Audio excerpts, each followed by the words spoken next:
நான் மேடையில் இருக்கும் அத்தனை பெரியவர்களுக்கும் என் மனமார்ந்த நன்றி தெரிவித்து, இந்த படத்தின் தயாரிப்பாளர் மற்றும் இயக்குனர் மற்றும் இசையமைப்பாளர் 2 பாட்டும் ரொம்ப நல்லா இருந்தது. உங்களோட ப்ரோக்ராமிங் நல்லா இருந்தது, பெஸ்ட்.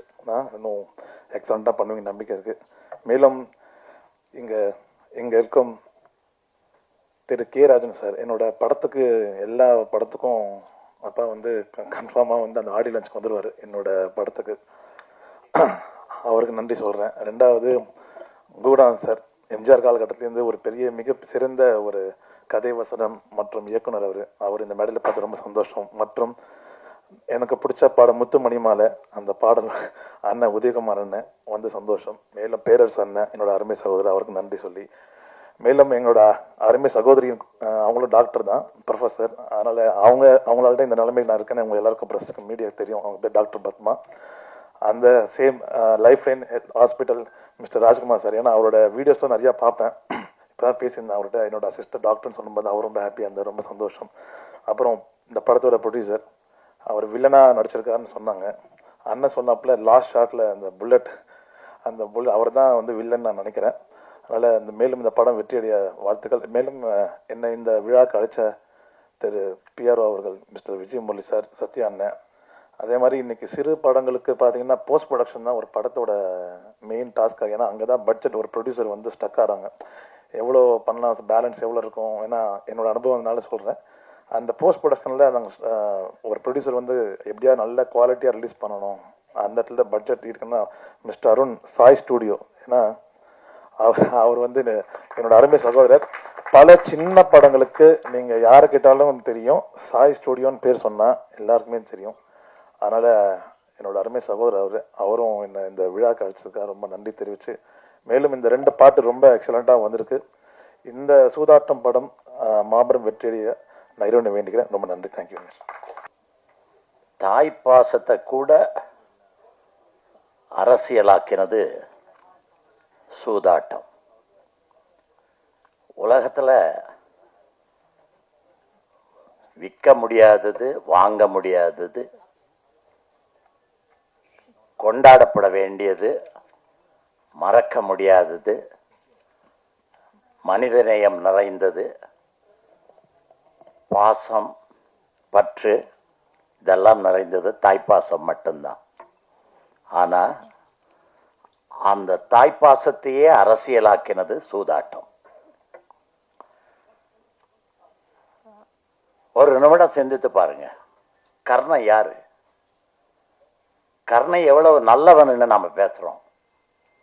ஆனா அந்த கர்ணன் அவையில இருக்கும் போதுதான் திரௌபதியோட துகில் உரியப்படுது. கர்ணன் பார்த்து கொண்டிருந்தான். அருமையான ஒரு மகன், நல்ல கொடையாளி. கர்ணனை பற்றி சொல்ல வேண்டுமானால் எவ்வளவு வேண்டுமானாலும் சொல்லலாம். நட்பின் அடையாளம், அப்படி எவ்வளவோ சொல்லலாம். ஆனால் அவனுக்கு தெரியாதது ஒன்றுதான், தன் தாய் யார், இது தெரியாது. ஆனால் அவன்கிட்ட இருந்த வேதனை எல்லாம் ஒண்ணுதான். அந்த ஒண்ணுதான் அவனை கெட்டவனாக்குச்சு. இப்ப குந்தி தேவிக்கு தெரிஞ்சு போச்சு, தன் மகன் தான் கர்ணன். வர்றா, பார்க்கறதுக்கு வர்றா, எல்லாம் பேசுறா. பேசிட்டு கடைசி என்ன கேட்டா? 2 வரம் கேட்டா. ஒண்ணு, நீ நாகாத்திரத்தை 2வது தடவை பிரயோகிக்க கூடாது. ஏன்னா நாகாத்திரத்தை அவ விட்டா அர்ஜுனன் செத்துருவான். அதனால ஒரு தடவை தான் யூஸ் பண்ணணும். கேட்கறது யாரு? தாய். மகன் தாயை பார்த்த மகிழ்ச்சியில இதை பெருசா நினைக்கல, சரின்னு சொல்றான். 2வது, நீ 5 பேர்ல இவங்களை கொல்லக்கூடாது. இந்த தாய் எப்படிப்பட்ட தாயா இருக்கணும்? அவ நல்லவளா கெட்டவளா? மகன்கிட்டயே சத்தியம் வாங்குறா. அவ போறா, அவ காதுல கேட்கிற மாதிரி ஒரு வசனம் சொல்றான். அதுதான், அன்னையே உன்னை கூட ஒரு அரசியல் தாயாக்கி விட்டார்கள், உன்னை வைத்து கூட அரசியல் பிளே பண்ணி விட்டாங்க அப்படின்னு சொல்றான். இது காதுல விழுது தாய்க்கு. நின்று திரும்பி பார்க்கிற, ஆனா பதில் சொல்ல முடியல, போயிடுறா. தாயை கூட தகாத ஒரு அரசியல்வாதி ஆக்குற இடம் எது? சூதாட்டம். அந்த சூதாட்டம் ஏன் நடந்துச்சு, எதனால நடந்துச்சு தெரியாதவங்க நிறைய பேர் இருப்பாங்க. அதுக்காக ஒரே ஒரு வரியில சொல்றேன். காந்தார் அந்த நாட்டுக்கு போய் அந்த நாட்டை அழித்து அந்த நாட்டு மன்னர்களை எல்லாம் சிறைப்பிடித்து அவர்கள் யாரும் வழங்கக்கூடாது, அவருடைய வம்சமே இருக்கக்கூடாதுன்னு பண்ணியவர் தான் பீஷ்மர். அந்த பீஷ்மருடைய குடும்பத்தை குலத்தை நாசம் பண்ணிய தீர்வேன் அப்படி என்று கிளம்பியவன் தான் சகுனியோட அப்பா. அந்த அப்பா ஒரு நாளைக்கு ஒருத்தருக்கு தான் சாப்பாடு கொடுப்பாங்க அந்த ஜெயில. ஆனா அந்த வம்சம் பூரா ஜெயில இருக்கு, ஒவ்வொருத்தருக்கும் சாப்பாடு கொடுக்கறாங்க ஒரு நாளைக்கு. அப்ப இந்த தந்தை மட்டும் என்ன செய்யறாருன்னா, தான் சாப்பிடாமல் இருந்து பிள்ளைக்கு மட்டும் சாப்பாட்டை கொடுத்துக்கிட்டே வளர்க்கிறாரு. யார்? சகுனிய. அதன் காரணமாக உணவில்லாமல் வறுமையினால் தந்தை சாகிறார். சாகும்போது சொல்கிறார், என்ன சொல்றாருன்னா, அந்த குடும்பத்தை அழிக்க வேண்டியதுதான் உன்னுடைய ஒரே கடமை அப்படிங்கிறான். இவனை எரிக்கிறாங்க, அவனுடைய விரல்கள்ல இருந்துதான் எடுத்து அந்த சூதாட்டம் பண்ற அந்த காய் இருக்கு இல்லையா, அதை ரெண்டு பண்றாங்க. அந்த ரெண்டையும் எடுத்து இவன் கையில கொடுக்கிறாரு. எப்படி கொடுக்கிறாருன்னா, நீ இதை வச்சுத்தான் ஜெயிக்கணும். சூதாட்டம் அங்கே ஒரு மகாபாரதத்தை உருவாக்கியது. அந்த சூதாட்டம் ராஜன் அவர்கள் இப்போது சொன்னார்கள், நீங்கள் புரிந்து கொண்டீர்களோ இல்லையோ எனக்கு தெரியாது. புரிகிற மாதிரி புரியாத மாதிரி ஒரு விஷயத்த சொல்றேன். அவருக்கு கிடைக்கிற வருமானம், அந்த சூதாட்டக்காரருக்கு கிடைக்கிற வருமானம் ஒரு நாளைக்கு 1000 கோடி, 2000 கோடி, 3000 கோடி, 4000 கோடி. அதனாலதான் அவர் ஆயிரக்கணக்கான ரூபாய்களை கட்சிகளுக்கு தானம் செய்கிறார். இது யாருங்கிறது உங்களுக்கு எல்லாருக்கும் தெரிந்திருக்கும். சுரண்டி பார்த்து வர்ற அந்த சூதாட்டக்காரர் தான். சரியா? மகாபாரதத்திலிருந்து இன்னைக்கு வந்தாச்சு யார் வரைக்கும்? அந்த பேர் உங்களுக்கு தெரியும், நான் சொல்ல வேண்டாம், ஏன்னா அது அரசியல் ஆயிடும். ஆனால் நான் சொல்ல விரும்பல. குந்தி எதற்காக அதை செய்தா? 2 வரம் வாங்கிட்டு போனா, தாய்ப்பாசத்துல தான் செய்தா. ஆனா அது கர்ணன் பார்வையில பார்த்தா அங்க அரசியல் சூதாட்டம். இங்க அதே அரசியல் சூதாட்டம். மாப்பிள்ளை ஒரு இடத்துல இருக்காரு, மாமனார் ஒரு இடத்துல இருக்காரு, இல்லையா? அதானே நடக்குது. அதானே அத்தனை கோடி ரூபாய் எங்க இருந்து வந்துச்சு? சூதாட்டத்துல இருந்து. அப்ப இந்த சூதாட்டம் எவ்வளவு கேவலமான விஷயம்ங்கிறத அதைத்தான் சொல்லி இருக்காங்க. அங்க ஆரம்பிச்சது, மகாபாரதத்தில் ஆரம்பிச்சு வந்து இன்னொரு ஸ்டேட்காரர் இங்க வந்து அவ்வளவு சம்பாதிச்சு அவர் மாப்பிள்ளை இங்க இருக்கக்கூடிய அளவுக்கு சூதாட்டம். இப்ப சூதாட்டம் படமா வந்திருக்கு. இதுக்கு முன்னாடியும் படமா வந்துச்சு. முத்துராமன் ஜெய்சங்கர் நடிச்சு மதுரை திருமாறன் நடித்து அந்த படம் ரொம்ப நல்ல படம், ரொம்ப நல்லா ஓடின படம். அதுவும் சூதாட்டம் தான். கரெக்டா? நான் சொல்றது கரெக்டா? கரெக்ட். இப்ப ஆற்றல் உள்ளவர்கள் ஜெயிக்கிறாங்க, சினிமால ஆற்றல் உள்ளவர்கள் ஜெயிக்கிறார்கள். ஆனா அதிர்ஷ்டம் உள்ளவர்களும் ஜெயிக்கிறாங்க.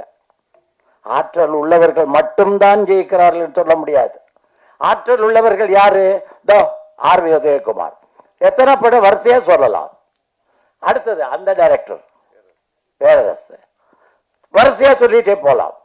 அதே மாதிரி ஒரு எழுத்தாளர் உங்க முன்னாடி நிக்கிறான், 250 படம் எழுதியிருக்க, வெற்றி தான் என்னுடைய வாழ்க்கையில இன்னைக்கு வரைக்கும். ஆக அங்க ஆற்றல், அதிர்ஷ்டம். டி. ராஜேந்தர் வேலை செய்தார்னு ஒரு படம் சொல்லுவாங்க. என்ன படம்? ஒருதலை ராகம். ஆனா அதுல டைரக்டர் பேர் வந்தது யாரு? உங்களுக்கு தெரியும். அது எப்படி சொல்றது? ஆற்றல் இருந்திருந்தால் அவர் என்னைக்கும் ஜெயிச்சுக்கிட்டு தானே இருக்கணும். இத்தனை வருஷம் ஆச்சு. உதயகுமார் இருக்காரு, அவர் இருக்காரு, நான் இருக்கோம், நாங்கெல்லாம் இருக்கோம். என்ன காரணம்? ஆற்றல். அதிர்ஷ்டம் ஒரு படத்தோட போயிடும், 2 படத்தோட போயிடும், 3 படத்தோட போயிடும்.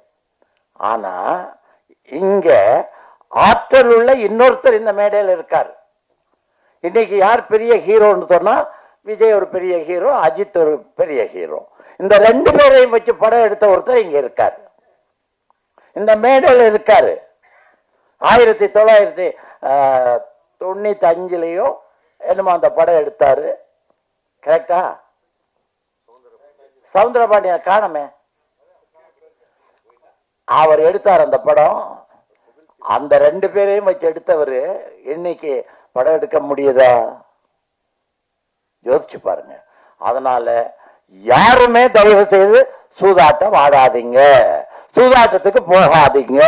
சூதாட்டம் செய்யறவங்களை விலக்கி வையுங்க, விலக்கி வச்சிருங்க. வேண்டாம். பல கோடியை கொடுத்து ஒரு கட்சியை விலைக்கு வாங்குற அளவுக்கு சூதாட்டம் இன்னைக்கு இருக்கு நாட்டுல. அப்படிப்பட்ட சூதாட்டத்தை படமா சொல்லியிருக்காங்க. இந்த படம் ஜெயிக்கணும், இது எடுத்தவங்க நல்லா வரணும், மேலும் மேலும் படம் எடுக்கணும்னு வாழ்த்தி விடைபெறுகிறேன். நன்றி, வணக்கம். காலத்துக்கேற்ற இன்றைய நாடு எப்படி கெட்டு போயிட்டு இருக்கு. நல்லா இருக்கிறதுன்ற ஒரு பகுதி, அது ரொம்ப குறைவு. ஆனா கெட்டு போறதுக்கு ஒரு அத்தனை வசதிகளும் இந்த நாட்டில் அதிகம் இருக்கு. எத்தனையோ சூதாட்டம், அதாவது சூதாட்டம் நடத்துறவன் கோட்டீஸ்வரன் ஆகிறான். சூதாட்டத்துல கலந்து கொண்டு குடும்பத்தை அழிக்கிறவன் தெருக்கோடிக்கு வந்துடுறான். பல குடும்பங்கள் அனாதையா போயிடுச்சு. அது எத்தனை விதமான சூதாட்டம்னாலே குடியும் அதுல சேர்ந்துருச்சு. குடி பல குடும்பங்களுக்கு எடுத்துருச்சு. சீட்டாட்டம், ரேஸ ஒழிச்சிட்டாங்க. இருந்தா கூட மறைமுகமா நடத்துறானுங்க. நீங்க பாருங்க, ஒருத்தன் இன்னைக்கும் 1000 கோடிக்கு மேல நன்கொடை கொடுக்கறான் கட்சிகளுக்கு. ஒரு கட்சிக்கு பல ஆயிரம் கோடி, இன்னொரு கட்சிக்கு 100கணக்கான கோடி. ஒருத்தனுக்கு எப்படி சார் இப்படி நன்கொடை, தேர்தல் நிதி? அப்போ எத்தனை குடும்பங்கள் அழிஞ்சிருக்கும். இவ்வளவு பணத்தை இவன் நன்கொடையா கொடுக்கறான்னா அவன் எத்தனை லட்சம் கோடி வச்சிருப்பான். இந்த லட்சம் கோடி யார் பணம்? இந்த ஏழைங்க பணம். பேராசையில உழைச்சி சம்பாதிக்கிற எண்ணெய் போட்டு சூதாடி சம்பதிகள் நினைச்சு குடும்பத்தையே இழக்கிறாங்க. இப்ப சமீபத்துல ஆன்லைன்ல ரம்மி ஆட்டம்னு ஒண்ணு, பல பேர் உயிரை குடிச்சிச்சு சார். பல பேர் உயிரை எழுந்துட்டாங்க. ராத்திரில விளையாடி விளையாடி விளையாடி அடிக்ட் ஆகி பல தாய்மார்கள் தாலி இழந்தாங்க. ஒரு குடியினால மட்டும் தாலி இழக்கல. இந்த சூதாட்டம் அதை விட கேவலம். இதை நடத்துறவன் கோட்டீஸ்வரனாகி நன்கொடை கொடுத்து ஊரெல்லாம் பெரிய மனுஷனா இருக்காங்க. அவனுங்கெல்லாம் இந்த நாட்டில் பெரிய மனுஷன். நம்மள போல தர்மம் பண்றவங்கெல்லாம் அடையாளம் தெரியல யாருக்குமே. என்னால முடிஞ்சது 1000மோ 500 கொடுக்குறேன். குகநாதனால ராஜ்குமார், நம்ம உதயகுமார், பேரரசு, நம்ம ப்ரொடியூசர் முடிஞ்ச உதவி பண்றோம். ஆனால் நம்ம பேர்லாம் யாருக்கும் தெரியாது. கோடிக்கணக்கா கொடுக்கிறவன், கொள்ளை அடிக்கிறவன், கலப்படம் பண்றவன், அதை வாங்குறான் பாருங்க லஞ்சம். அரசு அதிகாரி, காவல்துறை, அரசியல்வாதி, இவங்கெல்லாம் என்னுடைய வாயால சொல்ல விரும்பல, ஒரு காலத்துல அவங்க கேடு கெட்டு போவாங்க. இந்த மாதிரி விஷயத்த இந்த 1, 2, 3ன்னு ஒவ்வொரு கேடு என்னென்ன சூதாட்டத்தில் எதெல்லாம் குடும்பத்தை அழிக்குதுன்னு அது ஒண்ணு போட்டிருந்தார் டைரக்டர். நல்லா இருந்தது. ட்ரெய்லர்ல 1, 2, 3ன்னு வகுத்து போட்டிருந்தார். இதையும் தாண்டி நிறைய இருக்கு. அதனால இந்த சூதாட்டம் என்பது, குடியாட்டம் என்பது, மக்கள் இங்க எல்லாம் நல்ல மக்கள், நான் இவங்க சொல்ல வேண்டியதில்லை. ஆனா யூடியூப் மூலமா இந்த செய்தி பரவுது இல்லையா, நாடு பூரா என் சகோதரர்கள் அவங்க எல்லாரும் பார்த்து இந்த சூதாட்டத்தை ஒழிச்சிட்டு குழந்தைகளை நல்லா படிக்க வச்சு அப்பா அம்மாவை காப்பாற்றி இருந்தா வாழ்க்கை நல்லா இருக்கும். தாய் தந்தை தான் முதல் தெய்வம். இந்த தாயின் தந்தையை காப்பாற்றுறவங்க எல்லாம் நல்லா இருப்பாங்க.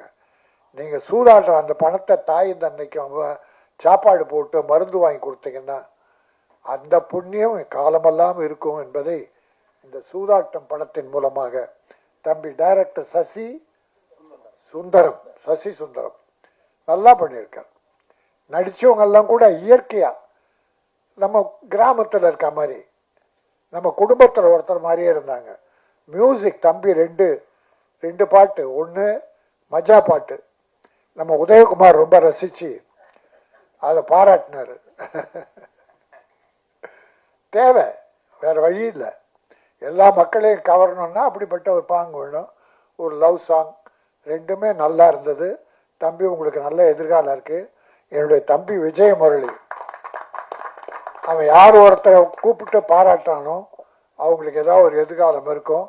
அப்படிப்பட்ட அருமை தம்பி விஜய முரளிக்கும் மற்ற அத்தனை பேருக்கும் என் உளம் நிறை நன்றி சொல்லி, சூதாட்டம் என்பது நம் வாழ்க்கையில் இருக்கவே கூடாது, யாருடைய வாழ்க்கையிலும் இருக்கக்கூடாது. உழைப்பால் உயர்வோம். உழைப்பு தான் ஒவ்வொருவரையும் காப்பாற்றும், குடும்பத்தை காப்பாற்றும். ஆகவே உழைப்போம், உயர்வோம், மற்றவர்களையும் உயர வைப்போம், வாழ வைப்போம். இந்த படம் வெற்றி பெற்று ப்ரொடியூசரை வாழ வைக்கணும், அவர் அடுத்து படம் தயாரிக்கணும். என்னுடைய வாழ்த்துக்கள். நன்றி, வணக்கம்.